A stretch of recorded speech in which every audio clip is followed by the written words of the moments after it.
Hay una frase de Cafetín Porteño que dice: sin Gardel no hubiese existido Frank Sinatra. Esta frase, que lógicamente conlleva la altanería y el egocentrismo típico del ser argentino, refiere en realidad a una historia que deambula desde hace más de medio siglo en el ambiente artístico. La historia del encuentro entre un exitoso Carlos Gardel de 44 años y un totalmente desconocido Frank Sinatra de apenas 19.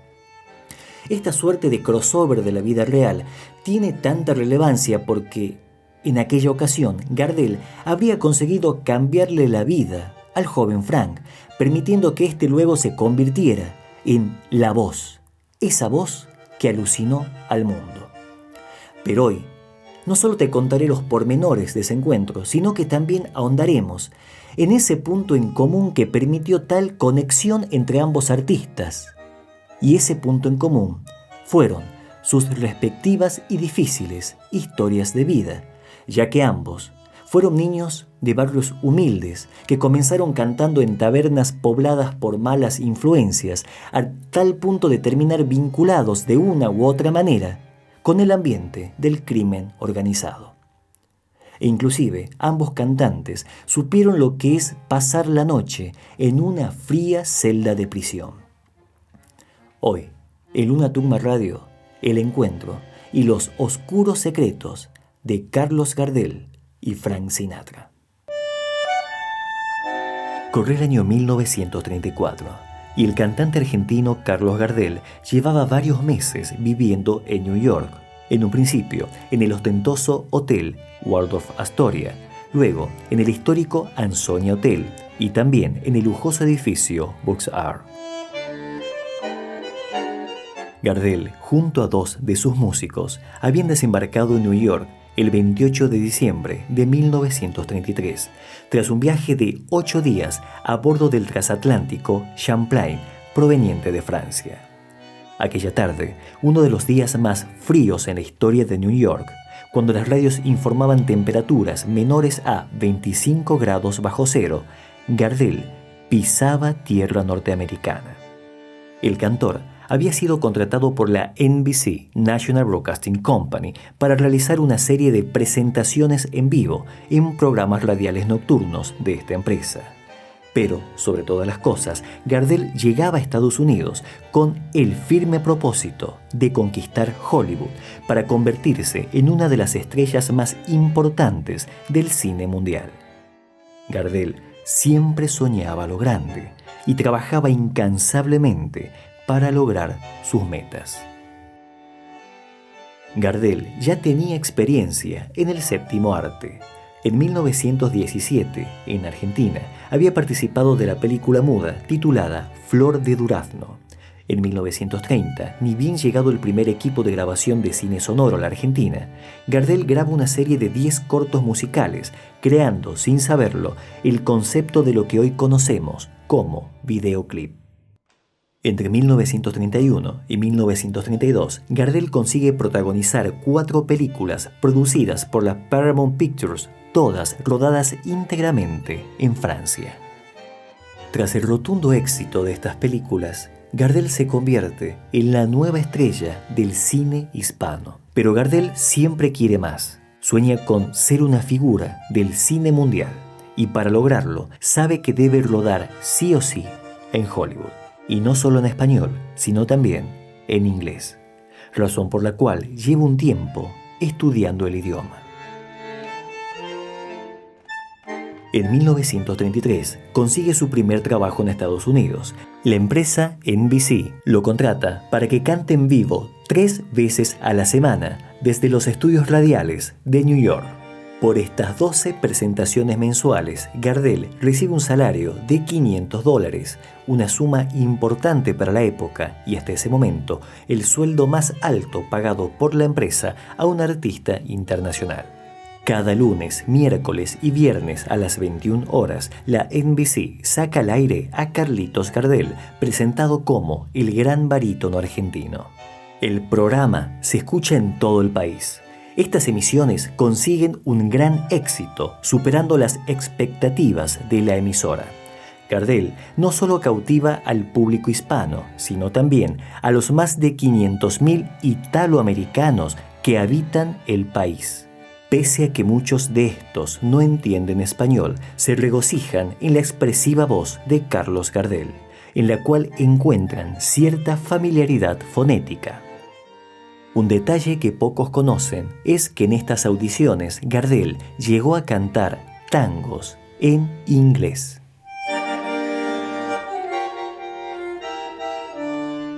Entre esos miles de italoamericanos que cada noche sintonizaban la NBC para oír a Gardel, estaba un jovencito de 19 años llamado Francesco Albertino Sinatra Garavante, que años más tarde el mundo lo conocería como Frank Sinatra, la voz.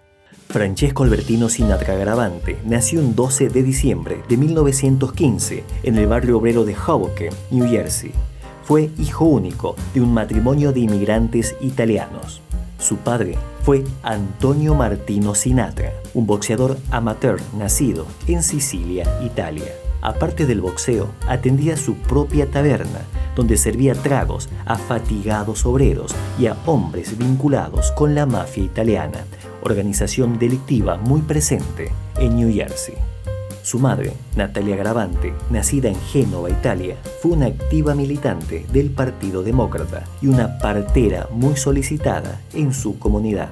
Imagen social que se desmoronó cuando fue detenida y encarcelada, acusada de practicar abortos. La llegada de la voz al mundo fue sumamente traumática. El pequeño Frank casi fallece dentro del vientre de su madre. El parto se complicó a tal punto que tuvieron que utilizar un forceps, una herramienta en forma de pinzas con la cual se agarra la cabeza del niño para ayudarlo a nacer. En esta maniobra, el pequeño Frank fue herido. Una presión desproporcionada con esta herramienta perforó uno de sus tímpanos y lastimó su cuello.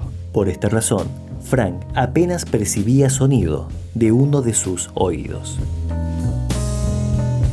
En la escuela, fue un chiquillo inquieto y problemático. Había heredado de su padre el gusto por el boxeo y solía agarrarse a las trompadas con sus compañeros, razón por la cual llegó a ser expulsado de la institución. Y como la mayoría de esos niños y jóvenes de New Jersey, admiraba a los elegantes hombres de la mafia italiana. Pero esta admiración tenía su lógica. En ese entonces, la minoría italoamericana era muy discriminada en Estados Unidos. Cuando los jóvenes veían a un hombre de su comunidad bien vestidos y siendo respetado por italianos como por americanos, lógicamente deseaban ser como ellos, más allá de las actividades que estos realizaran. El pequeño Frank Sinatra ayudaba a su padre en la taberna y allí descubrió su pasión por la música. El local contaba con una pianola. Frank se fascinaba escuchando una y otra vez los rollos de esta, hasta que un día, con tan solo 8 años, se atrevió a cantar junto al instrumento.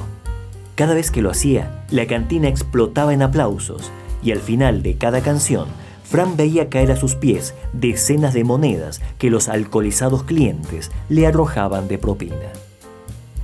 Su adolescencia la vivió entre la taberna familiar y las calles.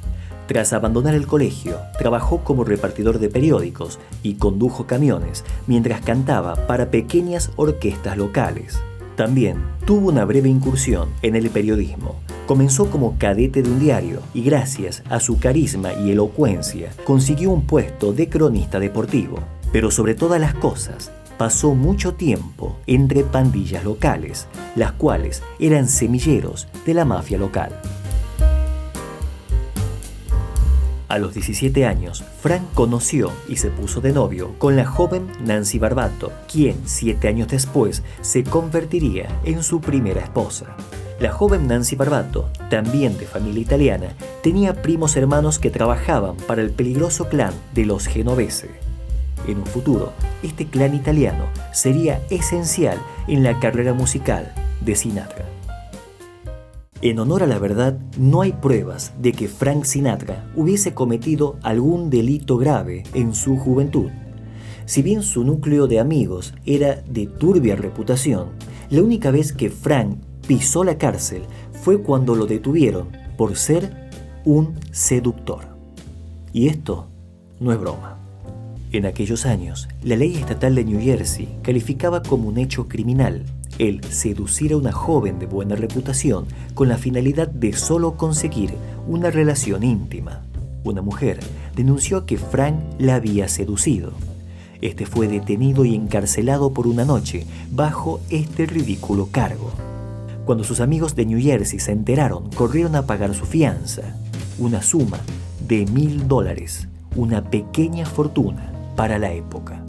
De esta manera, el joven Sinatra recuperó su libertad en menos de 24 horas, pero la fotografía policial de su detención lo atormentó toda la vida, la cual era publicada una y otra vez por la prensa cuando se hablaba de su oscuro pasado, volviéndose esta una pieza histórica de la cultura estadounidense. Con el tiempo, la justicia desestimó los cargos, entendiendo que la denuncia había sido falsa, ya que la mujer, que resultó ser casada, había actuado así, presa de celos y despecho hacia Frank, con quien desde hace ya un tiempo mantenía una relación amorosa. En 1934, Frank escuchó por primera vez a Carlos Gardel mediante la sintonía de la radio NBC.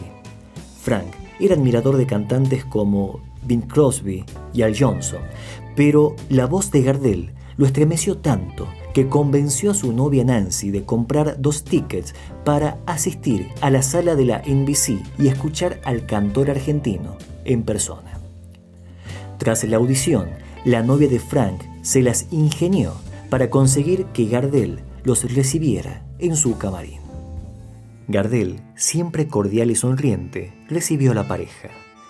El cantor estrechó la mano del joven Sinatra, de 19 años, que lo miraba con ese asombro de quien consigue conocer a su ídolo. Nancy hizo de traductora en un extraño dialecto en el que se mezclaba el inglés, el italiano y el español. La pareja se sintió tan a gusto con la humanidad de Gardel que Nancy se tomó el atrevimiento de confesarle que su novio Frank, allí presente, también era cantante y dueño de una hermosa voz, pero que debido a sus malas y peligrosas compañías, perdía el tiempo entre pandillas y tabernas en lugar de dedicarse seriamente al canto. Y fue entonces cuando Carlos Gardel miró al joven Frank Sinatra y le confesó uno de sus secretos más íntimos con la finalidad de aconsejarlo. Traducido al criollo, le dijo algo así: «Mira, pibe, en Buenos Aires yo también anduve en la mala vida.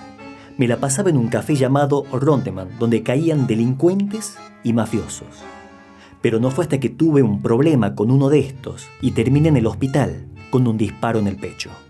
Casi no cuento el cuento. ¿Y sabés qué me sacó de ese ambiente? El canto. La música a mí me salvó la vida. Porque en ese mundo de matones, o terminás preso o en el cementerio. Hacé las cosas bien, pibe. Si te gusta cantar, hacelo, pero hacelo en serio».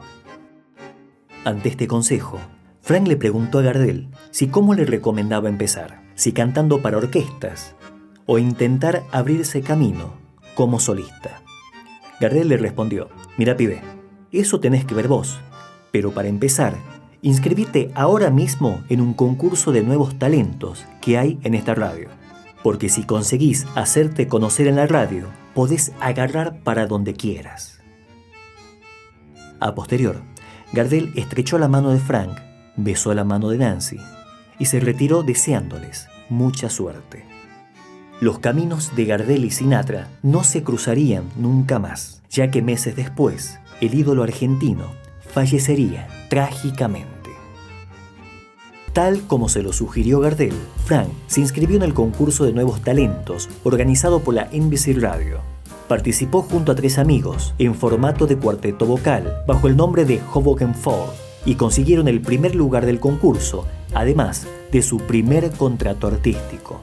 El cuarteto realizó una pequeña gira, pero Frank no duró mucho en aquella formación, ya que prefirió trabajar como cantante para diferentes orquestas, ya que de esta manera conseguía lucirse más.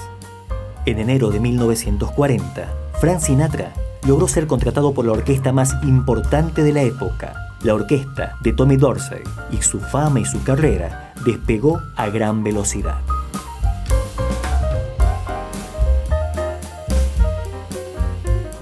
Pero ¿qué había de cierto en la historia que Gardel le había contado a Frank? ¿Gardel había estado involucrado en su juventud en el ambiente delictivo de Buenos Aires? ¿Era cierto que había recibido un disparo? Según diferentes biografías, sí. E inclusive, al igual que Sinatra, Gardel estuvo preso por faltas o delitos menores. Pero existe una versión muy controversial que sostiene que Gardel, antes de convertirse en el ídolo de la canción, había pasado un periodo en una cárcel de máxima seguridad en el sur de la República Argentina. Según Berté Gardés, la madre de Gardel, Carlitos fue un niño sumamente inteligente, pero demasiado inquieto y determinado. En sus años de escuela, destacaba por sus excelentes calificaciones, pero también por su pésima conducta. Con apenas 5 años de edad, Carlitos tuvo su primer roce con la policía, cuando un oficial lo encontró a kilómetros de su casa y este tuvo que devolverlo al humilde conventillo que el pequeño habitaba con su madre. Aquel día Carlitos se había alejado siguiendo a una estruendosa orquesta que pasó tocando por el frente de su casa. Y aquella sería la primera de muchas veces que el zorzal criollo partiría lejos, siguiendo el camino de la música. Al igual que la historia de Frank Sinatra, Gardel, siendo un pequeño niño, descubrió la magia de los aplausos, cantando a la gorra en cafetines y fondas de la concurrida zona del mercado de Abasto, en Buenos Aires. Estos locales estaban poblados de obreros, comerciantes y sobre todo de matones que manejaban los negocios turbios del vecindario. El libro Gardel en el Abasto, de Omar Saty, reproduce la anécdota de una de las tantas personas que tuvo el privilegio de escuchar al pequeño Carlitos Gardel en un cafetín de la zona. El hombre de apellido Cáceres Irigoyen, empleado de correos y telégrafos, contó lo siguiente. Fue una tarde de 1902. Estaba sentado junto a unos amigos en un café llamado El Criollito, de calle Santa Fe y Pueyrredón, cuando escuché cantar por primera vez a esta criatura. Él estaba rodeado de otros chicuelos, todos de condición muy humilde. Me llamó la atención que Carlitos cantaba sin acompañamiento, pero con sus manos simulaba sostener y tocar una guitarra. Todos nos emocionamos con su voz. Pese a que éramos ya hombres, nos acercamos a él y buscamos su amistad. En mi casa había una guitarra que nadie usaba, así que un día la llevé al café y se la regalé. Creo que Carlitos, pocas veces en su vida, a pesar de sus fabulosos éxitos, habrá sido tan feliz como ese día en que fue dueño de su primera guitarra. En aquellos años surgen las historias de su mal andar por la vida. Consta en documentos oficiales que una vez fue detenido cuando andaba por lugares inapropiados para un niño. La policía lo encerró en la comisaría bajo sospecha de fuga del hogar. El pequeño Gardel pasó unas noches en aquella dependencia y luego fue entregado a un vecino que se tuvo que hacer pasar por su padre. Carlos Gardel frecuentó en su juventud el ambiente de Lampa porteña. Todo empezó una tarde cuando unos hombres lo llevaron al café-restaurant Rondeman del Abasto para que le cantara unas canzonetas al propietario de este local. El dueño de este restaurante era nada más y nada menos que don Gillo Traverso, uno de los cabecillas del clan Los Traverso, familia mafiosa proveniente de Génova, Italia, que actuaba bajo la protección del Partido Político Conservador. Cuando ese duro hombre de Lampa, don Gillo Traverso, escuchó cantar a Carlitos, se emocionó y comenzó a ejercer como su protector. Gardel sentía un sincero aprecio por él. La amistad de Gardel con la familia Traverso duró muchos años. Este tenía tanta confianza con don Gillo que un día le recomendó que se afeitara ese estereotipado mostacho italiano porque ese bigote, según Gardel, ya había pasado de moda. Increíblemente, el temido y respetado don Gillo Traverso le hizo caso. En ese restaurante se comía muy bien, se bebía y se apostaba fuerte, se conseguían damas de compañía y, de vez en cuando, había una que otra trifulca con puñal o pistola en mano. Pero sobre todas las cosas, allí se definían las acciones del Partido Conservador. Gardel, por respeto a los Traverso, se afilió a este grupo político. Sí, Carlos Gardel fue un conservador. Hasta hizo campaña para estos. Actuó en los comités y hasta realizó giras proselitistas para sus camaradas conservas, como él los llamaba. Mediante esta actividad política, Gardel conoció y se hizo muy amigo de otro aún más peligroso ampón, llamado Juan Nicolás Ruggiero, alias Ruggerito. Era un capo, de familia napolitana, dueño de su propia banda, a cargo de todos los negocios turbios del barrio de Avellaneda. Trabajaba bajo la protección política del caudillo e intendente conservador Alberto Barceló. Si bien Ruggerito era peligroso y despiadado, podía ser también todo un caballero. Gardel y Ruggerito pasaron lujosas veladas de champán, mujeres y canto. Años más tarde, este hombre le salvaría literalmente la vida a su amigo Carlos Gardel. Gardel preso en el fin del mundo. Una de las versiones que más polémica causa entre historiadores y fanáticos es la supuesta reclusión de Carlos Gardel en una prisión de máxima seguridad en la ciudad de Ushuaia, provincia de Tierra del Fuego, República Argentina. Esta prisión fue conocida como la cárcel del fin del mundo, ya que fue el presidio más austral de la historia. Allí se enviaba a morir de frío a los delincuentes más peligrosos del país, como ladrones reincidentes, criminales despiadados o algún que otro enemigo político del poder de turno. En la actualidad, esta instalación carcelaria ya no alberga reos, sino que funciona como un museo. En una de las paredes de la celda número 15 del pabellón 4 se muestra el retrato de Carlos Gardel, insinuando a los visitantes de que allí estuvo preso el máximo ídolo de la canción ciudadana.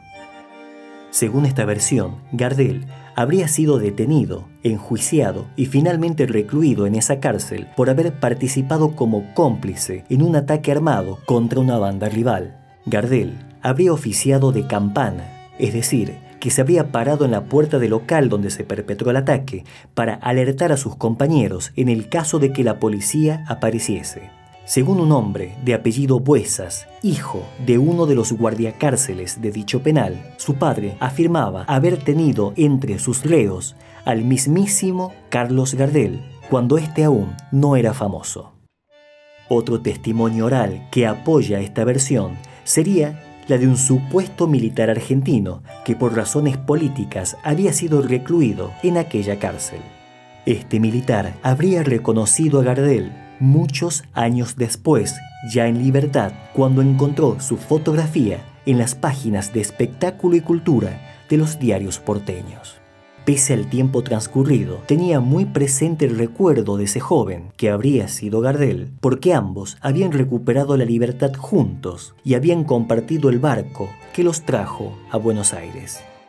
Otra de las supuestas pruebas de que Gardel habría estado preso en Ushuaia sería una postal que los reos le mandaron a un compañero que meses atrás había recuperado la libertad. Esta correspondencia muestra la firma de varios presos, entre ellos la de un tal Carlos Gardel. Pero en honor a la verdad, aparte de los testimonios mencionados, ¿existen pruebas fehacientes de que Gardel estuvo privado de su libertad en aquella inhumana cárcel? La verdad que no. Hasta el día de hoy no se encontraron ni documentos policiales, ni judiciales, ni libros penitenciarios que confirmen esta versión. Además, resulta muy extraño que un menor de edad no reincidente fuese enviado a este presidio tan hostil. Para quienes sostienen que Gardel sí estuvo preso en ese penal, afirman que el joven fue mandado a este presidio porque detrás de aquel tiroteo entre clanes existía en realidad una delicada cuestión política, y que por esta razón el Zorzal y sus compañeros fueron tan severamente castigados. Y sobre la falta de documentación probatoria de su encarcelamiento, hay quienes sostienen que Gardel, siendo ya una figura nacional, habría conseguido mediante contactos y amigos en el poder que toda esta documentación fuera recolectada e incinerada entre 1922 y 1923. Inclusive, hay quienes creen que esta destrucción de pruebas fue ordenada por el mismísimo presidente argentino, el radical Marcelo T. de Alvear, ya que, pese a que Gardel era afiliado al Partido Conservador, el presidente Alvear le tenía un gran aprecio y admiración. Por eso se cree que gracias a esta gauchada de Alvear, Gardel consiguió a posterior un impoluto certificado de buena conducta que le permitió tramitar sus pasaportes y visas para giras internacionales. Estas versiones tan polémicas siguen siendo materia de discusión hasta el día de hoy entre historiadores y fanáticos. Lo que sí se logró establecer es la falsedad de aquella postal que algunos aseguraban que Gardel y otros presos la enviaron desde Ushuaia a Buenos Aires. Esta prueba carece totalmente de sustento, primero porque tras un análisis caligráfico se confirmó que la firma no le pertenece al cantante, y además porque en aquellos años el cantor no firmaba con su seudónimo artístico de Gardel, sino con su verdadero apellido, que fue Gardés. Pero lo que sí está probado es que en 1915 Gardel fue víctima de un atentado en el que recibió un disparo en el pecho. Gardel casi no cuenta el cuento. El problema comenzó en un cabaret mientras Gardel y sus amigos festejaban su cumpleaños número 25. Aquella madrugada del 11 de diciembre de 1915, un grupo de amigos de Carlos Gardel respondió a las provocaciones de una conocida y peligrosa banda liderada por Roberto el Gallego Guevara, un matón que, según trascendió, habría sido pariente cercano del progenitor del polémico Ernesto el Che Guevara. La banda del Gallego Guevara se ganaba la vida haciendo trabajos sucios para diferentes capos. Gardel, por defender a sus amigos, terminó discutiendo directamente con Guevara y ambos acordaron que la mejor manera de terminar ese pleito sería en la calle, a las trompadas. Pero antes de que la pelea iniciase, uno de los secuaces de Guevara sacó un arma y disparó contra el cantor. Gardel fue llevado de urgencia a un hospital. Los médicos le confesaron que se había salvado de milagro porque la bala pasó a 1 centímetro de su corazón y se alojó muy cerca del pulmón izquierdo. Los médicos prefirieron no extraer el proyectil y el cantor vivió toda su vida con esa bala dentro de su cuerpo. A los pocos días, Gardel y sus amigos se enterarían de que ese disparo no había sido el resultado de una trifulca, sino un atentado muy bien planeado por parte de un propietario de un cabaret. Este hombre estaba enfermo de celos tras haberse enterado de que su esposa era una de las amantes de Carlos Gardel. El pleito habría sido toda una puesta en escena para que todos creyeran que el ataque no había sido premeditado. Cuando Gardel se dio cuenta, se lamentó ante sus amigos diciendo: «¡Qué gil fui! Estos matones nos trampearon, y yo pisé el palito». Para evitar ser ultimado, ya que el empresario cabaretero lo quería sí o sí dentro del cajón, Gardel tuvo que recurrir a sus viejos amigos de la matufia porteña. Para ello, se contactó con Ruggerito, quien lo protegió e intercedió para salvar su vida. Tal como se lo había confesado a Frank Sinatra en New York, ese día, Gardel entendió que esa vida de malas compañías solo lo llevaría o a la cárcel o al cementerio. A posterior, Gardel se enfocó totalmente en su carrera artística y consiguió logros internacionales totalmente alejado del bajo mundo. Sinatra hizo lo mismo, se concentró en su carrera y consiguió convertirse en una de las estrellas de la música mundial. Pero a diferencia de Gardel, nunca se alejó de las malas juntas, siempre estuvo rodeado de personajes turbios, o tal vez no pudo apartarse de ellos. Esta historia se habría filtrado directamente del núcleo íntimo del propio Frank Sinatra, ya que, según cuentan, él siempre recordaba a Gardel, o como él le llamaba, Mr. Gardel, lo recordaba con mucho cariño.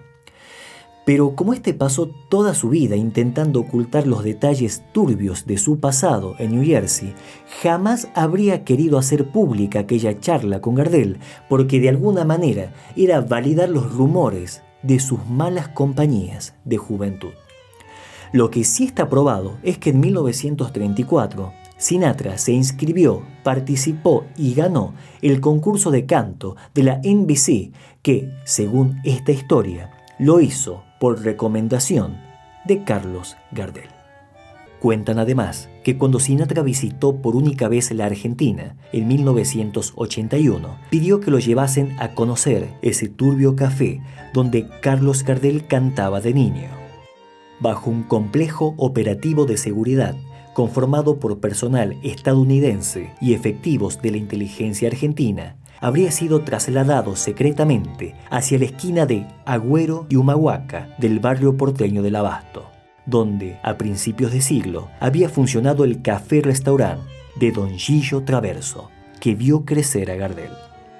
Pero de aquel edificio ya no quedaba nada. El inmueble había sido demolido. Un miembro argentino de la comitiva le habría recomendado a Sinatra que visitara la tumba de Gardel en el cementerio de la Chacarita. El artista no aceptó la propuesta y descendió del vehículo. Se paró sobre la vereda de aquella esquina, mirando hacia el sitio baldío, pronunció unas palabras en inglés. Estas habrían sido: "Thank you for saving my life, Mr. Gardel".